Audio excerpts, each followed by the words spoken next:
এক সাহাবী বললেন, ইয়া রাসূলুল্লাহ, আমি বেশি আমল করব না, আমি অল্প কিছু আমল শেখায় দেন। রাসূল বলেন, কি করতে চাও বলো?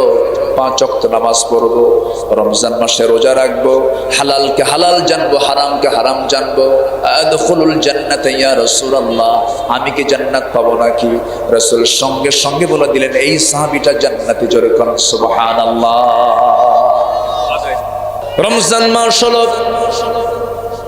সেই মাস যে মাসে আল্লাযী উনজিলা নাজিল করা হয়েছে, কোরআনকে নাজিল করা হয়েছে।